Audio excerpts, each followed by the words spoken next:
बिस्मिल्लाहिर्रहमानिर्रहीम। अस्सलामु अलैकुम। मैं मोहम्मद इमरान अहमद GNN से आज बात करेंगे कराची के सियासी मंजरनामे पर। गुज़िश्ता दिनों मैंने ख़ासी जो माशरती बुराइयां हैं या माशरती मामलात थे और मसाइल थे उन पर गुफ्तगू की। आज काफ़ी दिन बाद मैंने सियासी मामलात पर बातचीत के लिए अपना मौजू मुंतखब किया है और उसमें जो सियासी मामलात में अगर हम कराची की बात करें तो कराची में जो इस वक्त सबसे हॉट टॉपिक है या जो सबसे ज़्यादा ज़ेर बहस या ज़ेर गुफ्तगू मौजू है वो है कराची में कुछ सियासी जमातों का इंज़माम। इसमें MQM है, इसमें पाक सरज़मीन पार्टी है, इसमें फ़ारूक सत्तार या जो उन्होंने अपनी तंजीम बनाई बहाली तहरीक तंजीम बहाली MQM पाकिस्तान। तो इन सब के जो रहनुमा हैं वो MQM में थे और उसके बाद वो अपने इख्तलाफात के बाइस या उसकी पॉलिसी से इख्तलाफ के बाइस वो अलग हो गए थे।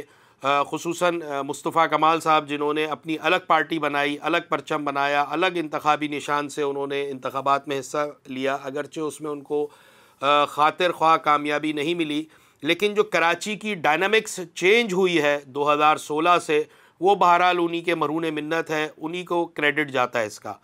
अब ये इस इंज़माम की बात कर लें। इस इंज़माम की कोशिशें हुई उस वक्त जब मौजूदा गवर्नर सिंध कामरान खान टसूरी ने अपने ओहदे का मनसब संभाला, गवर्नर का मनसब संभाला, तो उन्होंने शुरू दिन से ये कोशिशें शुरू की जो कराची की बिखरी हुई क़यादत है उसको एक प्लेटफॉर्म पे लिया है। अगरचे बहुत मुश्किल टास्क था लेकिन बहरहाल उन्होंने ये टास्क किया। वो पहले MQM में शामिल हुए, उनको शामिल किया गया, MQM की क़यादत ने उनको नागुज़ीर समझा और उनको अपने यहाँ MQM में शामिल किया। अगरचे 2018 में उनको तंजीम से निकाल दिया गया था और इसी वजह से फ़ारूक सत्तार को भी MQM छोड़नी पड़ गई थी कि उन्होंने कामरान खान टसूरी को निकाला।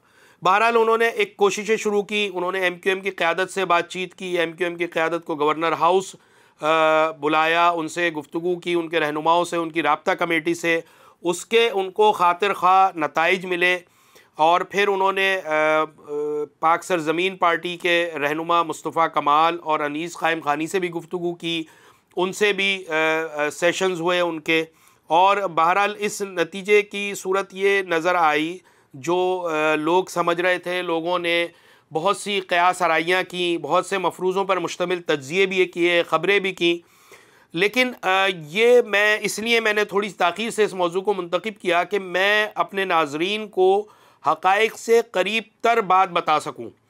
उसमें एक नंबर 1 बात यह है कि अभी तक जो कोशिशें हैं वो कामरान खान टसूरी कर रहे हैं। अभी तक MQM और पाक सरज़मीन पार्टी की कोई मुलाकात नहीं हुई है, उनके किसी भी सतह पर कोई राब्ता नहीं हुआ, बराह रास्त, बिल वास्ता या बिला वास्ता कह लें आप, बराह रास्त कह लें या किसी के ज़रिए कोई राब्ता नहीं हुआ है, कोई मुलाकात नहीं हुई है।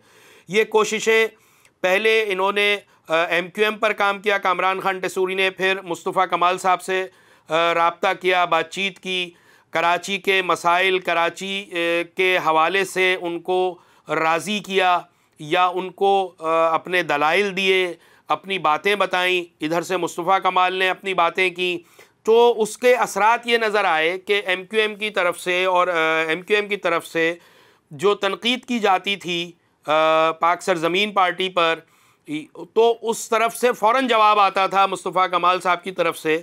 लेकिन ये 1.5-2 हफ्ते, 1 महीना, 1.5 महीना कह लें आप, कि उनकी तरफ से कोई जवाबी कार्रवाई नहीं की गई, जवाबी प्रेस कॉन्फ्रेंस नहीं की गई, कोई सख्त जुमले अदा नहीं किए गए, बल्कि बिल्कुल खामोशी इख्तियार की गई, जिससे ये पता लगता है कि कोशिशें अपनी संजीदगी से आगे बढ़ रही हैं और एक सिमत में जा रही हैं। इसका मकसद, इस सारी कार्रवाई, इस सारे जो कोशिशें हैं, इसका मकसद जो है वो सिर्फ ये है कि कराची की जो क़यादत बिखरी हुई है तो उसकी वजह से इंतखाबात में वोट भी बिखर गए हैं और टूट टूट के मिल रहे हैं। और ख़ुसूसन MQM जो यहाँ की पार्टी थी जिसको बेतहाशा लोग वोट भी देते थे, सीटें भी देते थे, वो सीटें भी छिन गई। उसके बाद उन्होंने इल्ज़ाम लगाया कि हमसे सीटें छीनी गई हैं, PTI को दी गई हैं, फिर वो PTI के इत्तेहादी भी बन गए। उसके बाद जब ये पीटीआई के इत्तेहाद से निकल गए, उसके बावजूद एमक्यूएम को, और विफाक से हुकूमत भी ख़त्म हो गई पीटीआई के, उसके बावजूद एमक्यूएम को ज़िमनी इलेक्शन में वोट नहीं मिले, वो कोई सीट नहीं निकाल सके। एक सीट मिली, वो भी सिर्फ 65 वोटों से।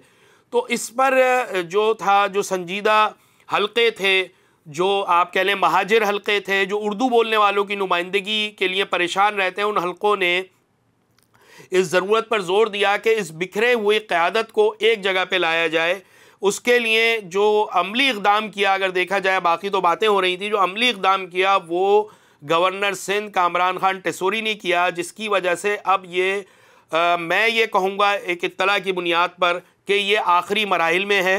फ़ौरी तौर पे नहीं होगा, लेकिन 1 हफ़्ते के अंदर भी हो सकता है, इसमें 2 हफ़्ते भी हो सकते हैं, इसमें चंद दिन भी लग सकते हैं।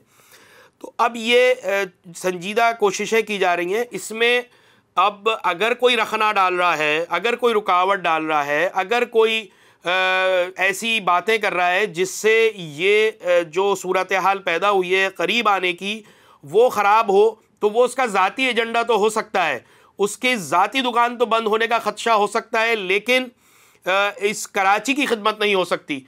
तो कराची की खिदमत के लिए, कराची के वसीतर मफाद के लिए, आपने देखा कराची का 2008 से लेके और आज तक पीपल्स पार्टी की हुकूमत है सूबाई सतह पर। फिर इनके 1-1.5 साल 2 साल इनके एडमिनिस्ट्रेटर भी रहे। तो कराची का हाल सबको मालूम है कि कराची किन हालात का शिकार है। कराची तबाह बर्बाद हो गया है। जो तरक्की हो रही है वो पता नहीं किसी को नज़र नहीं आ रही। शहरियों को वो कह रहे हैं तरक्की हो रही है, अरबों रुपए लग गए हैं कराची पर, लेकिन उसकी सड़कें आज भी टूटी हुई हैं, उसके शहरियों को आज भी पानी नहीं मिल रहा, उसके शहरियों को बिजली भी नहीं मिल रही है, गैस भी बंद है, यहाँ पर अस्पताल भी तबाह हाल हो चुके हैं, तालीम सरकारी स्कूल बर्बाद हो चुके हैं। ये सब चीज़ें जो हैं, ये सब सूरत हाल और मसाइल कराची के अवाम को परेशान करके रखे हुए हैं।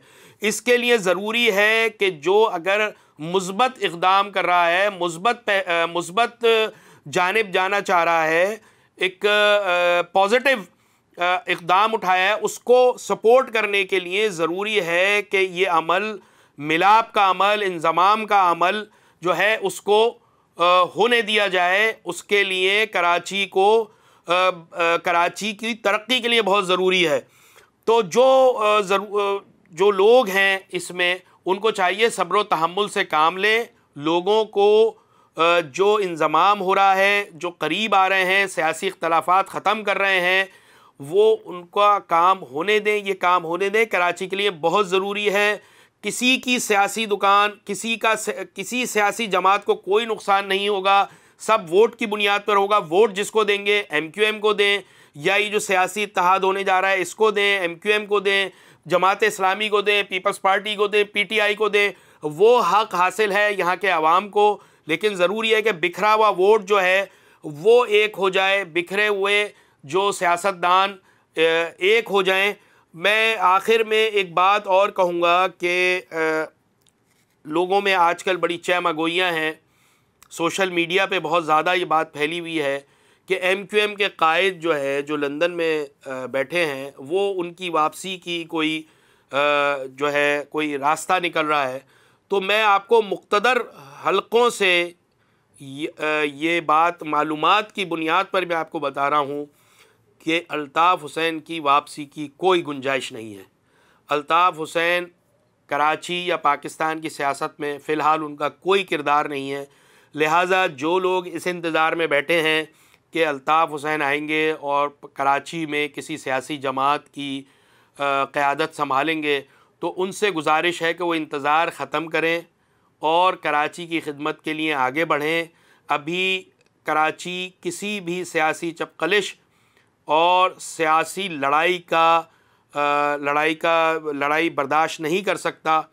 तो उसके लिए ज़रूरी है कि किसी का इंतज़ार करने के बजाय आगे बढ़ें और कराची की तामीर व तरक्की में हिस्सा लें। इसी में हम सब की भलाई है। शुक्रिया।